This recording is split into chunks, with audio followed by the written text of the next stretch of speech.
Magandang tanghali mga kabisdak, pa-like po muna, pa-share at pa-subscribe at pakipindot po ang inyong mga notification bell para lagi po kayong updated sa ating mga video. Wala po tayo ngayon sa studio, so nasa labas po tayo ng studio. Simple lang po muna ang pag-uusapan natin ngayong tanghali eh. Pag-usapan po muna natin itong si Pastor Apollo Sikibuloy dahil ginawang parang pang-diversion, no? Sa mga tunay na isyo sa lipunan kagaya ng flood control, corruption, baha, no, na naranasan ng maraming Filipino. So, siyempre, hindi po pwedeng hayaan po natin yung mga bayarang mainstream media na ma-divert ang isyo kay Pastor Kibuloy na ang tunay naman talaga na interest ng maraming Filipino ay yung flood control, na dapat ay makulong na at maparusahan kung sino man ang mga mastermind sa paglilimas sa kaban ng bayan. Kaso, itong gobyernong ito, talagang magaling sila mang-divert ng issue. Pinagpatong-patong na ho nila eh. Pero anyway, pag-usapan po natin yung kaso, no, ni Pastor Apollo Sikibuloy. Dahil pinagpiestahan si Pastor Kibuloy sa mainstream media. Social media, siyempre, maraming mga trolls. Ang gobyernong Marcos, baka sakali na ang atensyon ng bawat Pilipino ay mapunta kay Pastor Kibuloy. Pero ito po ang ating ribat dyan, mga kabistak. Siyempre, nasa isiminay po tayo.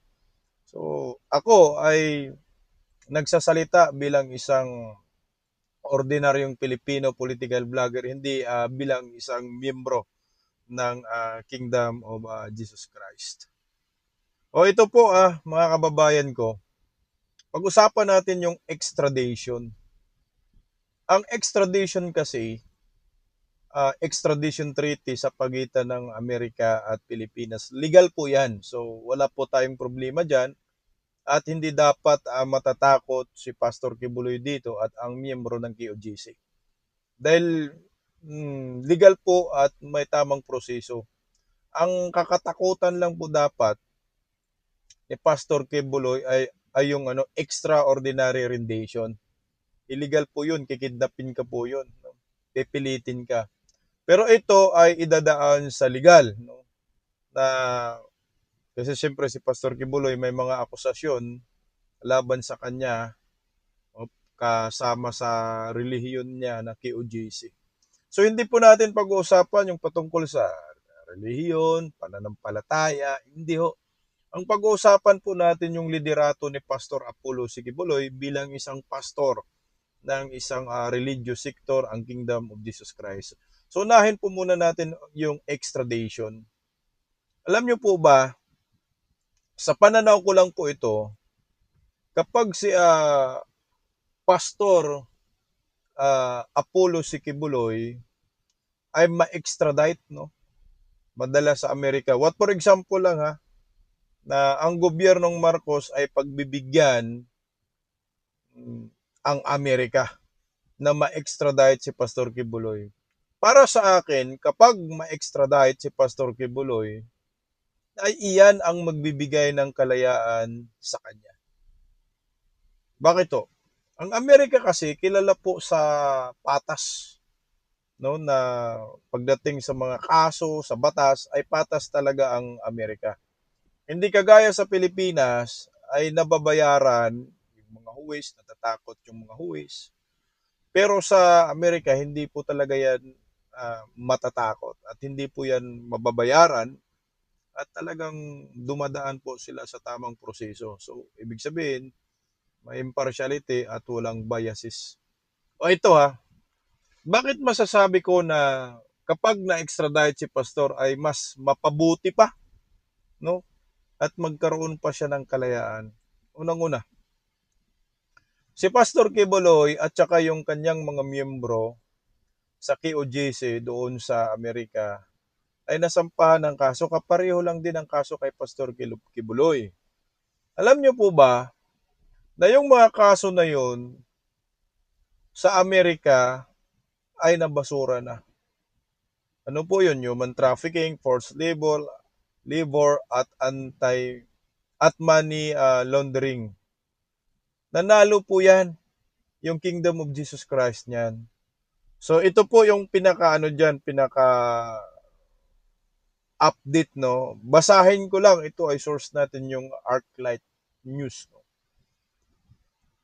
Korte sa Amerika ibinasura ang kasong human trafficking, forced labor, money laundering versus KOJC leader.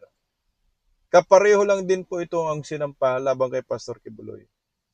Mabibigat na kasong human trafficking, forced labor at money laundering ang ibinasura ng korte sa Amerika matapos pumasok sa isang plea bargaining agreement ang akusadong leader ng KOJC na si Marisa Duenas, ang Human Resources Head ng KOJC sa Van Nuys, California. Sa isang eksklusibong panayam kay Attorney Elvis Balayan, yun po yung legal abogado ni Pastor Kibuloy ng KOJC sa Amerika. Sa ngalan ng mga abogado na Duenas at isa sa mga abogado ni Pastor Kibuloy, may tuturing na isang legal victory ang nasabing kasunduan. Saad ni Balayan, napakaganda po sapagkat sa pamamagitan po ng plea bargaining, pumayag ang abogado ng Estados Unidos na i-dismiss yung mga napakabigat na krimen na isinampa laban sa kanya kagaya ng forced labor, money laundering, human trafficking. Yun po ay sabi niya, yun po ay napakabigat na mga krimen at in a sense po, sabi ng abogado ni Marisa Duenas, yun ay legal victory. Yan ang sa mga tweed, kung si Pastor Kibuloy ay dadalhin siya sa Amerika, extradite siya. Kung ano yung kinahinatnan ng kaso laban dito sa kanyang mga miyembro, sibrindo ang kahinatnan sa kaso laban kay Pastor Kibuloy. Ang nagsabi plea argument ng US ng Attorney Office ay pinirmahan noong Lunes ni Duenas at ang kanyang abogado na si Attorney John Littrell habang pinirmahan din ito ni US Attorney Gregory Steps noong Martes. So bago lang pala, no? Ipinaliwanag naman ni Balayan ang naging desisyon ni Duenas na tanggapin ang nakalabag ito sa batas ng Amerika sa usapin na kasal o marriage. Yun po ay pinasok ni Marisa na part po ng proseso ng Kingdom of Jesus Christ na wala siyang kalam-alam na ito pala ay punishable po sa batas ng Amerika. So parang yung nakasuhan yung merong kasal, no? Meron yatang nilabag pero hindi alam nga ho ni Duenas na labag pala to. But of course, dahil nga itong ay punishable o pinaparusahan sa Amerika bilang krimen, umamin na po siya sa kanyang krimen. So inamin niya na nagkakamali. So kaya na didismiss. Ani pa ni Balayan, iba kasi ang konsepto ng kasal sa loob ng KOJC at sa batas ng Amerika. At binigyan diin na walang intensyon manloko si Duenas, kundi upang magpatuloy lang ang gawain ng simbahan na nakatuon sa pagpapalaganap ng salita ng Diyos at pagtulong sa kapwa. Napakaliit lang ng mga kaso ba na siyempre tayong mga Pilipino, alam natin na ang relihiyon natin kung saan ka nakamiyembro sa relihiyon, kung may mga kasal na ginagawa, mga ang tawag diyan, yung sa kanilang relihiyon na sinusunod. So wala po talagang bawal. Kagaya po dito sa ating bansa, ang daming sikta, ang daming relihiyon. Maraming kinasal sa relihiyon, walang bawal po yun. Pero hindi natin alam doon sa Amerika kung ano yung proseso. O ito, yung mga naging sistema o proseso po ng Kingdom of Jesus Christ sa Estados Unidos na kung saan nagkaroon ng mga marriage among the members tapos meron silang I think special procedure to undergo that under the guidance of Kingdom of Jesus Christ.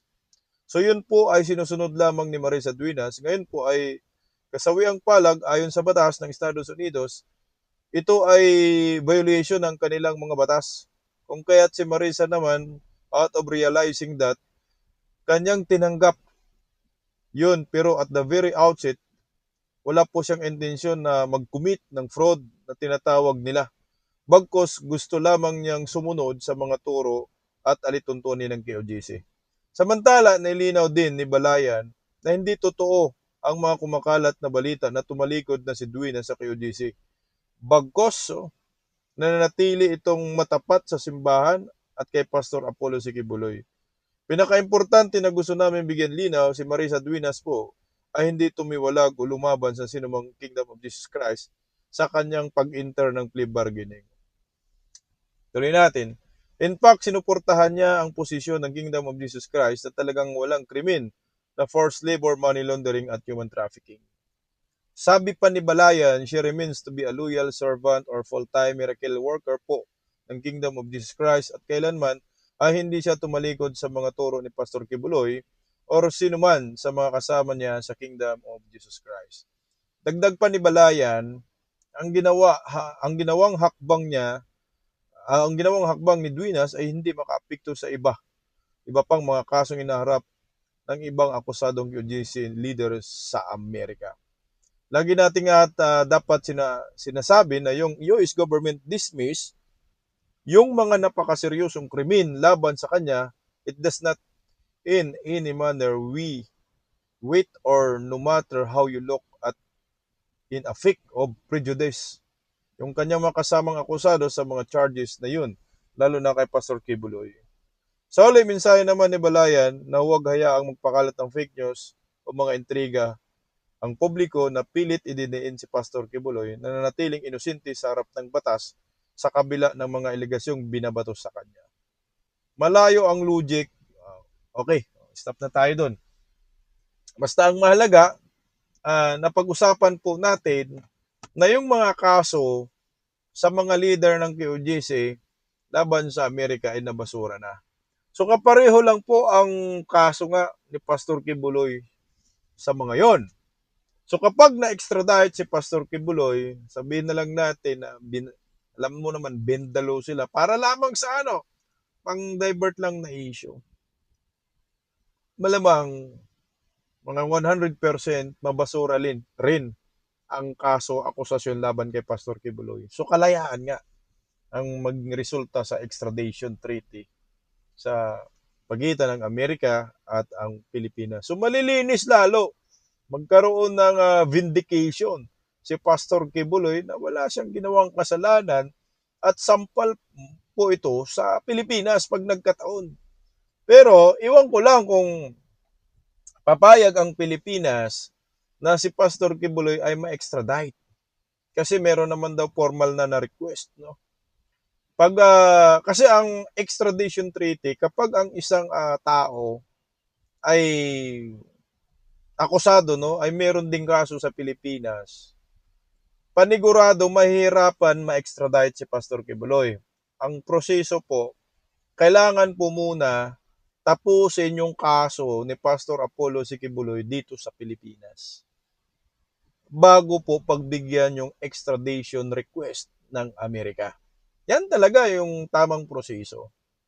Kaya nga sa mga bashers ni Pastor Kibuloy, wag nyo naman pong husgahan si Pastor Kibuloy agad kasi meron pa rin presumption of innocence. Hindi pa napapatunayan na nagkasala si Pastor Kibuloy. Yan po mismo ang sabi ni Attorney Torion. Pakinggan natin. Ninindigan si KOJC Legal Counsel Attorney Israelito Torion na hindi dapat husgahan bilang guilty si Pastor Apollo C. Kibuloy hanggat wala pang pinal na desisyon ang korte. Sa panayam sa Pulso ng Bayan, iginit niyang ang bawat akusado ay may karapatan sa due process at presumption of innocence. Si Prince Tripoli magbabalita.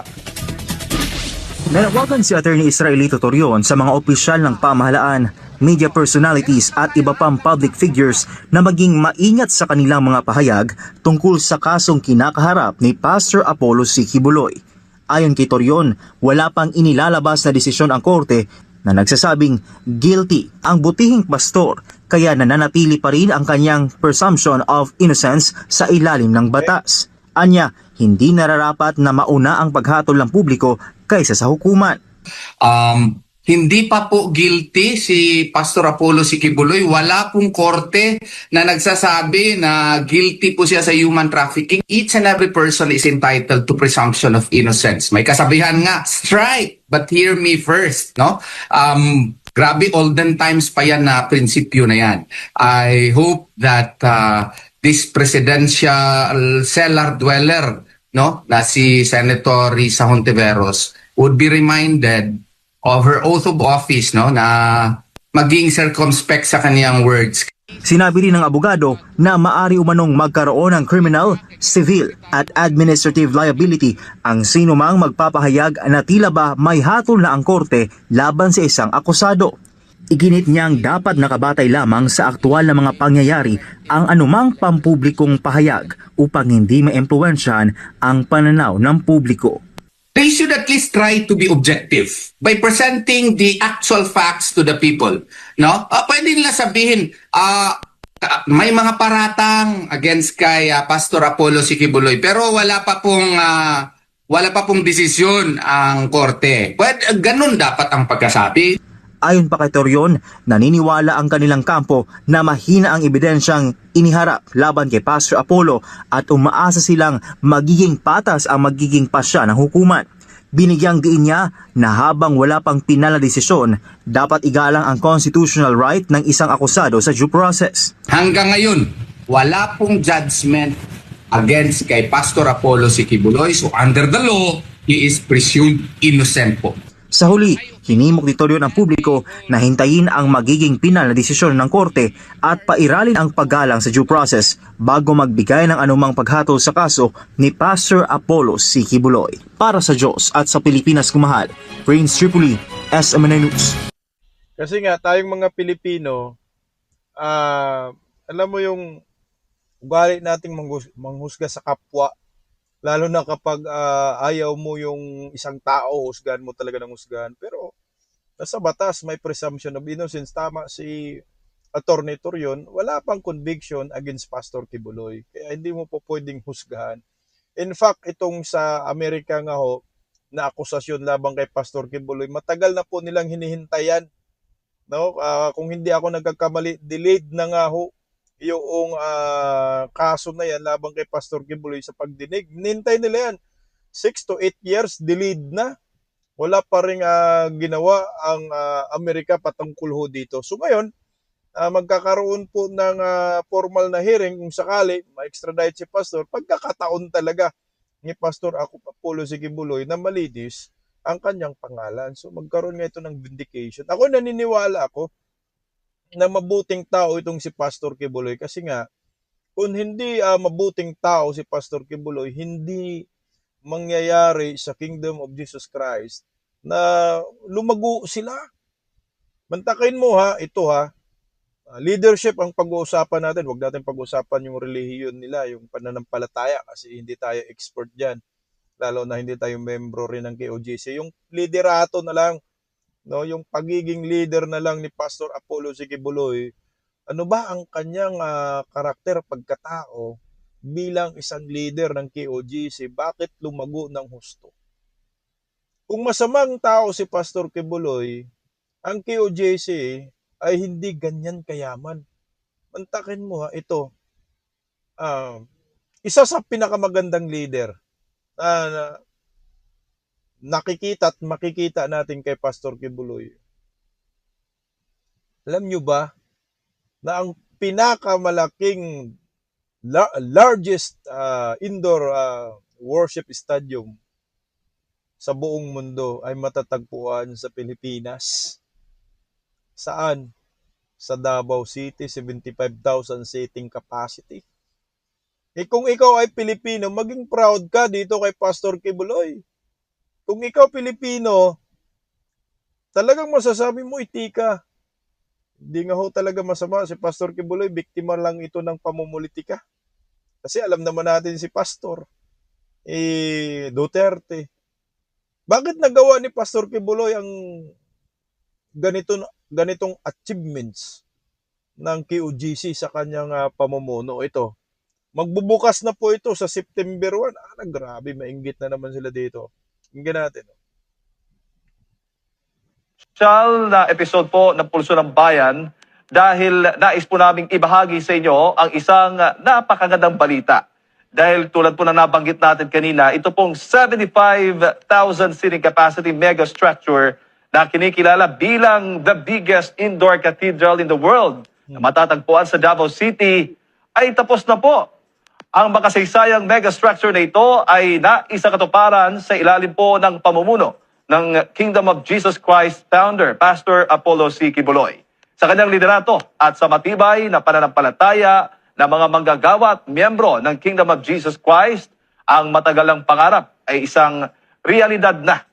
Matapos ang mahabang panahon ng sakripisyo, dugo, pawis at luha, sa wakas ay narito na po ang napakagandang kingdom. Kung babalikan po natin ang nakaraan, marami po sa atin ang sumasamba sa ilalim ng init ng araw, malalakas na ulan at maging na mga bagyo. Tiniis natin ang iba't ibang hamon ng panahon, ngunit hindi natin isinuko ang ating pananampalataya. At ngayon, dahil sa ating katapatan sa makapangyarihang Ama, naniniwala tayong ipinagkaloob niya ang napakalaking pagpapalang ito.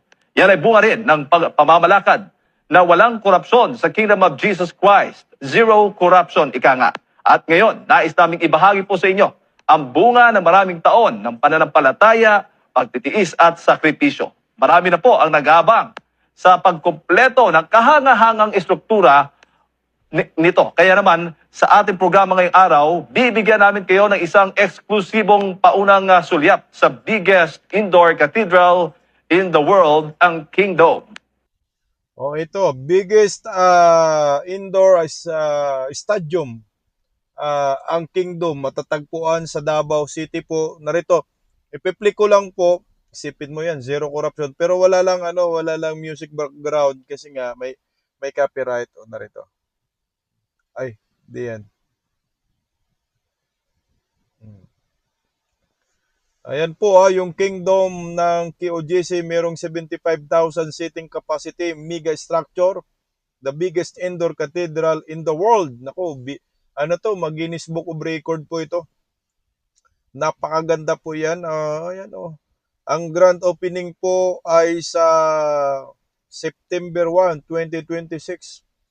Makakamit na po ng Pilipinas ang Guinness Book of Record niyan. 75,000 seating capacity, ganun po yung kalaki. Actually, yan grabe, ang ganda niyan. Actually, nakapasok na rin po ako niyan. Nung pumasok po ako diyan, kami, na hindi pa po tapos. So ngayon, mamamangha ka talaga niyan. At abangan nyo po ako sa pangalawang channel ko po. Magbibideo, magla-live ako diyan. Pero maganda rin magkuha ako ng video, upload dito sa Bistak Pilipinas, para matunghayan po ng maraming Pilipino saan man panig ng mundo ang napakalaking worship ay stadium na matatagpuan po sa Davao City. Malapit lang po yan sa airport, ang tindi ng structure na yan. Kaya tama po yung sinabi ni Jed Calabroso, zero corruption. Pag ito po ay magagawa natin sa Pilipinas, zero corruption, si Pastor Kibuloy nagawa niya. Yan yung tunay na leader. Yung Pastor Apollo si Kibuloy, visionary po ito. Mantakin mo, magagawa pala yan. Imposible pala na mangyayari. Yung imposible, naging posible dahil sa pamamaraan ng leader ng QJC. Mantakin mo kung totoo pa yung mga akusasyon labang kay Pastor Kibuloy, hindi niya magawa yan.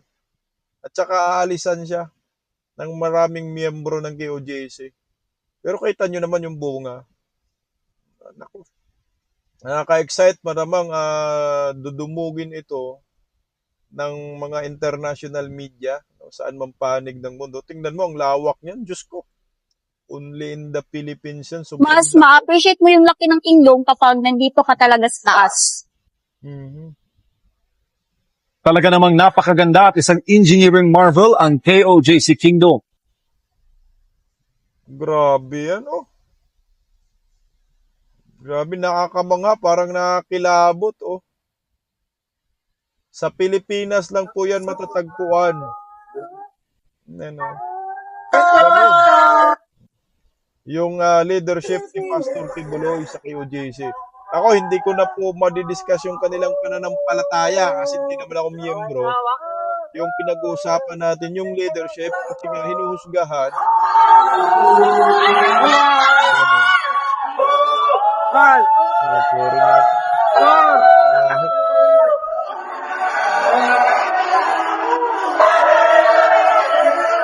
Grabe yan. Isipin nyo yung hinuhusgahan ng maraming Pilipino, Teresa Montiveros. Ayan nagawa niya yan eh. Ibig sabihin yan, maayos na leader si Pastor Kibuloy.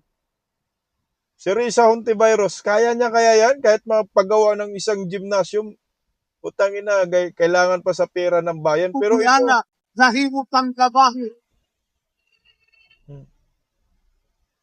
Pero ito, dugot pawis po ito ng mga miyembro ng KOJC. Ayan zero corruption talaga. Kasi hindi man magagawa yan kung kurakot ang leader, kung kurakot si Pastor Kibuloy, masamang leader si Pastor, hindi magagawa yan. Ikaw Pilipino, maging proud ka rin dito kasi kahit hindi ka miyembro, part ka sa history. Na sa Pilipinas, matatagpuan ang pinaka-biggest indoor stadium sa kasaysayan ng mundo. Ayan 75,000 seating capacity. Grabe, mukhang malabo na ma-break yung record na ito. Magbubukas yan sa September 1, 2025. Ay, 2025, sorry 2026. 2025 sana pala dahil last year sana pala yan magbubukas, no? Pero ngayon, naurog ng isang taon. Parang pre-opening pala yun. Tama ba? Yan, September 1 po yan. Opening po talaga yung grand opening na. Makikita nyo po yan. Magla-live ako sa isang channel ko po kasi invited kami doon. At magbi-video po ako para po para sa lahat din ng mga viewers, mga Filipino, masaksihan ninyo yung pinaka-biggest indoor stadium. KOJC lang po may gawa yan. Ganung klaseng leader si Pastor Kibuloy.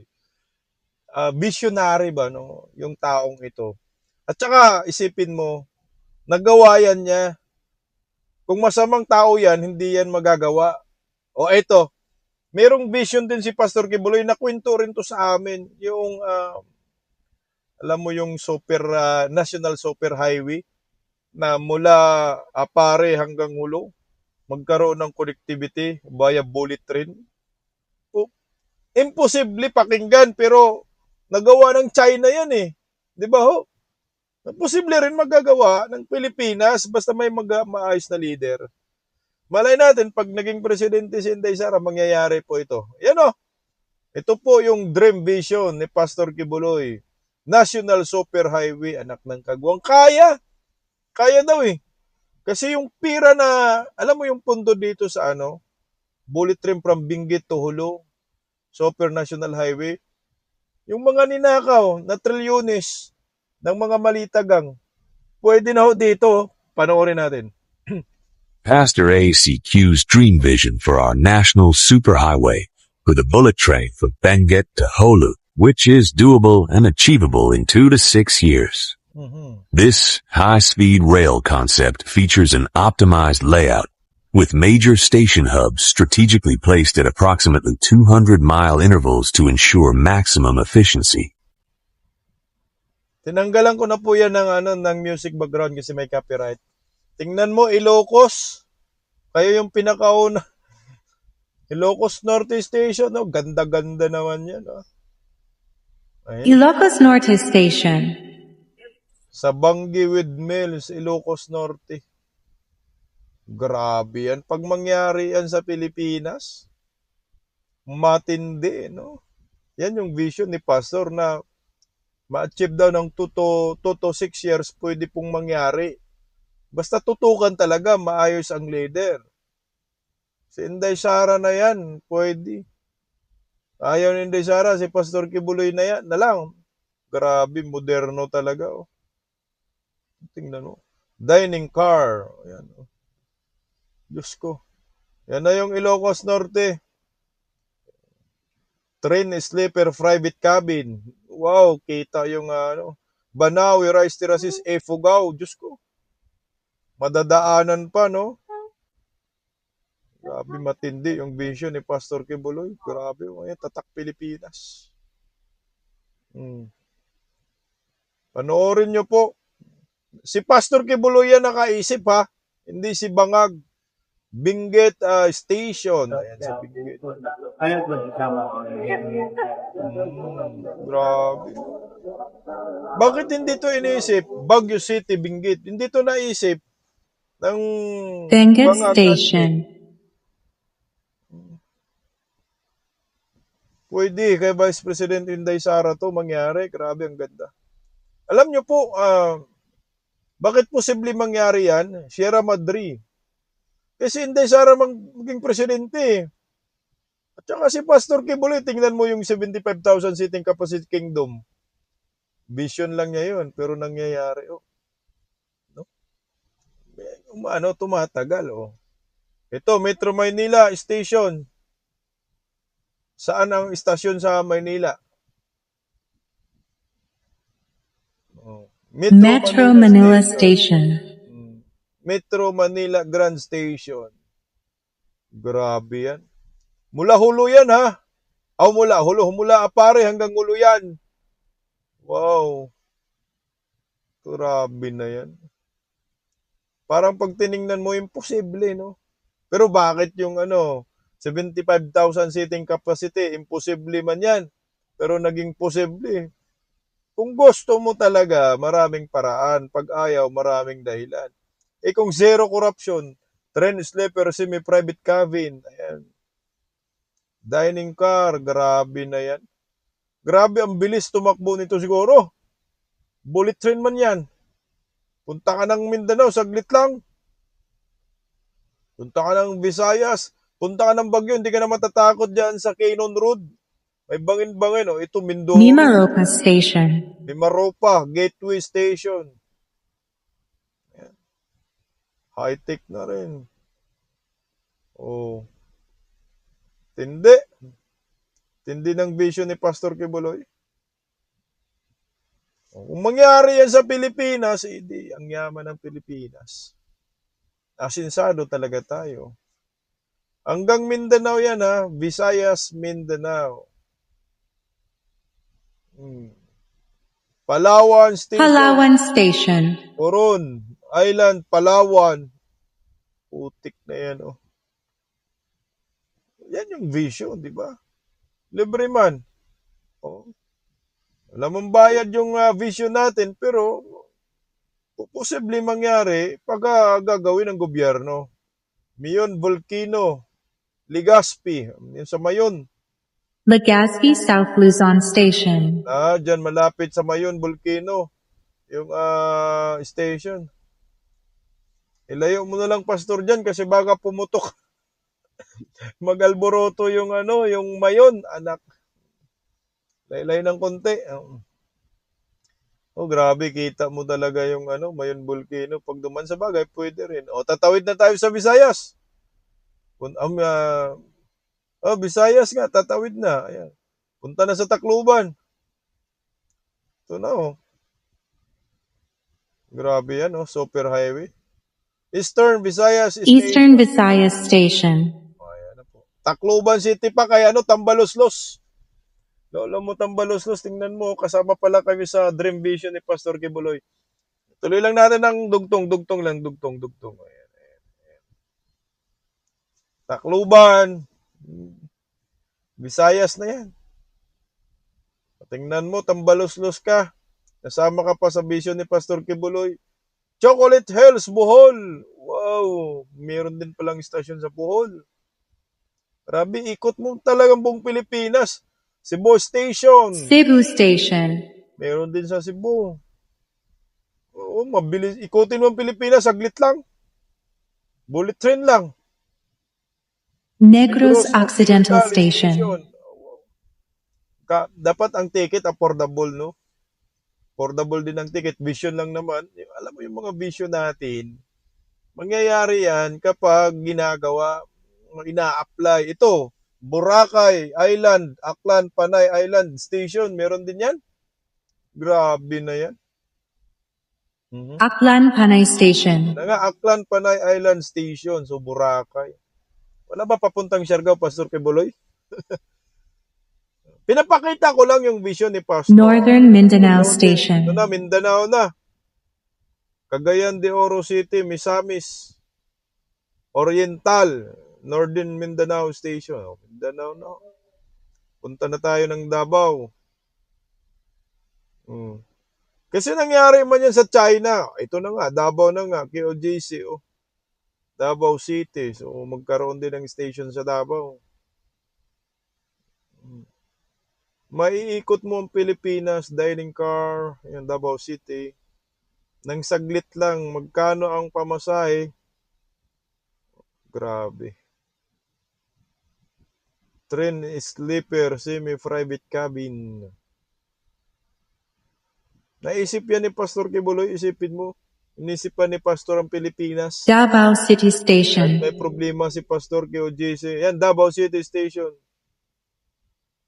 Swerte ng susunod na presidente kung kukunin nila ho ito. May pundo, may pira tayo. Yung mga pinagnanakaw ni Bangag, kung dito na lang binuhos, wala na. Meron ng magandang kahinatnan ang ating bansa. Kaso nga lang, ang inisip nila, mali-malitang pera. Ayan na, oh. Grabe, parang nakakilabot to. Ito yung vision ni Pastor Kibuloy. Davao del Sur, Cotabato, Jinsan, South Mindanao Station. Ayan, saan to? Sa Mount Apo. Nakita mo rin yung Mount Apo pala, madaanan. Ito ay vision ni Pastor Kibuloy na po posibleng mangyari. Kapag ang next leader ay kukunin to. Kumbaga blueprint na po ito eh. Kung malamang may makausap na si Pastor Kibuloy dyan. Siyempre, ang mga gawa lang yan, China. Kasi ang China, gumawa rin ng bullet train na Zamboanga Peninsula Station. Di ba sa China mayroong ganyan? Eh, mahalin natin yung China. Anak ng kagwang, bakit pa na natin inaawa yung China? Eh, sabi na Basilan city, Connector na. Station. Wala man sa Siargao, Pastor. Butang man, Pastor, sa Siargao. Ayan, oh. Hulo na. Sulu Terminal Station. Oh, Sulo na. Wala na, yan na. Mula Apare hanggang Hulo, saglit lang. Mangyari yan kapag ang Pangulo ng Pilipinas ay seryoso. Tingnan mo sa dulo. The 3 trillion pesos malita from the Philippine National Treasury should have more than made this dream possible.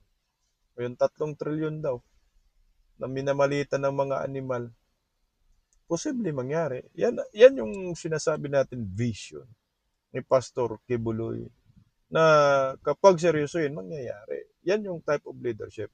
Meron pa, last na lang, ipapalabas ko.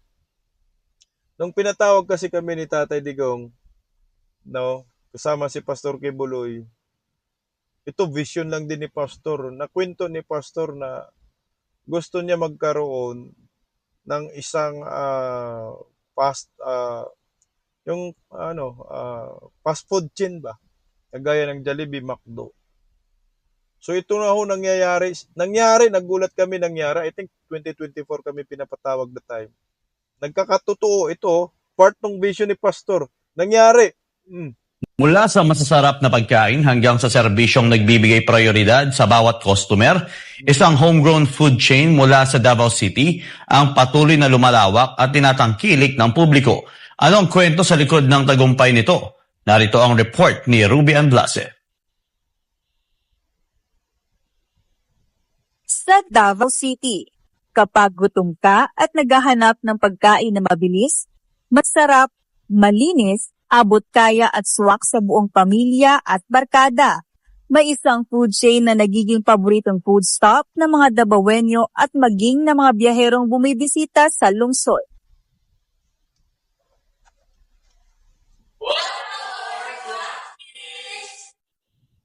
Ito ang Waxies, isang proudly local fast food brand na itinayo noong April 24, 2024. May 300 seating capacity ito at naghahatid ng sarap, saya at serbisyo sa iba't ibang komunidad sa Mindanao. Ang Waxy Restaurant ay nagsimula ito sa vision na makapagbigay tayo ng quality, affordable at masarap na pagkain na pwedeng ma-enjoy ng bawat customer. Hindi lang basta fast food ang hatid ng Waxies. Dito, bawat order ay may kasamang quality, cleanliness, friendly service at malasakit sa customers. Kaya kung naghahanap ka ng bagong food spot na sulit, masarap at madaling puntahan, Waxies is ready to serve. Mula sa juicy burgers, crispy chicken meals, flavorful rice meals, fries, refreshing drinks, at iba pang paborito ng Pinoy. Designed ang Waxies para sa lahat. Yung hinahanap lagi ng mga customers dito sa Waxies, first is our one-piece Waxies chicken. Number 2 is our chicken burger. Yeah, and at the same time, number 3 is the bonnet fries. Number 4 is our chicken burger with veggies. And for number 5, our top 5 is the buy one, take one burger. In Waxies, we offer like affordable foods. Especially our area is very common for students. And at the same time, yung mabilis lang na pine-prepare ng mga product. Especially our area is like malapit tayo sa airport. So yeah, more on like fast food. At para naman sa mga mahilig sa cafe na may komportable at maaliwalas na kapaligiran, ang Waxies ang tamang lugar para sa inyo. Kaya naman, hindi nakapagtatakang marami ang patuloy na bumabalik at tumatangkilik dito.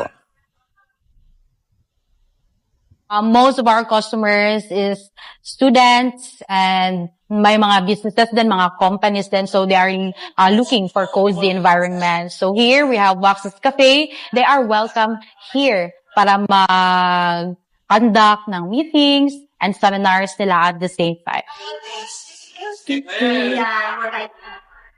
Bakit ako bumabalik-balik sa Waxies? Hindi lang dahil sobrang sarap ng food nila, kundi sulit na sulit sa presyo din.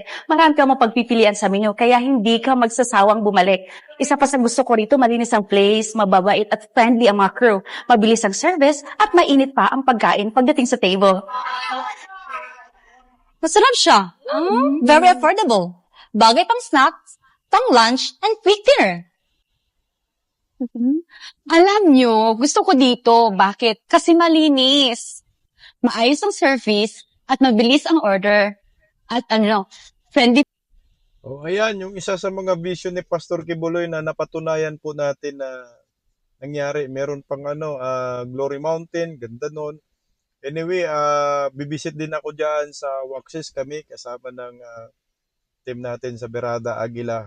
Bibidyo rin po kami at lalo na po abangan po ninyo yung grand opening ng pinakamalaking indoor stadium sa kasaysayan ng mundo na matatagpuan sa Davao City. Yan, na ang nakakagawa lang ay KOJC ni Pastor Kibuloy. Yan po yung liderato ni Pastor Kibuloy. Kaya yung extra addition labang kay Pastor, palagay ko magbibigay ng kalayaan sa kanya at vindication na siya ay inosente sa lahat ng mga paratang laban sa kanya dahil nanalo na po ang KOJC mga sa kaso diyan sa Amerika. Paggising sa umaga, tanghali at gabi, nakikita ko ang post niya, ang hapdi. Paano nga ba to? Di ako makatanggi. Watch ko na lang at isipin ng mabuti. Disdak Pilipinas. Disdak, tinig ng katotohanan. Sa bawat vlog may laban sa kasinungalingan. Mulat ang mata, gising ang masa. Disdak Pilipinas, para sa bayan, gumigising sa diwa.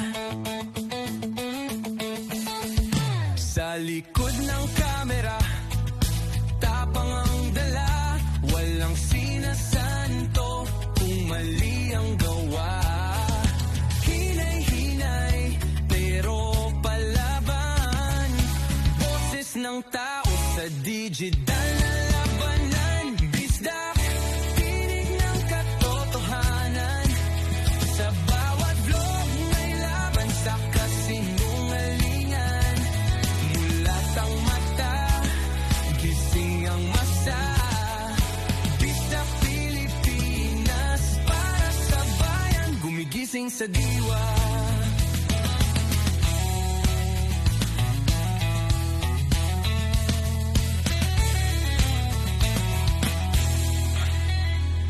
Hindi artista, hindi politiko, pero ang katotohanan, sigaw niya ay buo.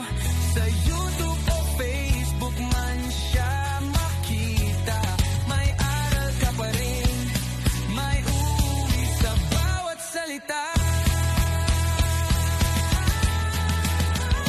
Bisdak, gising sa katotohanan, di lang kwento, kundi panawagan. Sa bawat Pilipinong naghahanap ng liwanag, Bisdak Pilipinas, kasama sa pagbangon ng bayan. Bisdak Pilipinas, boses ng masa. Gising ang diwa.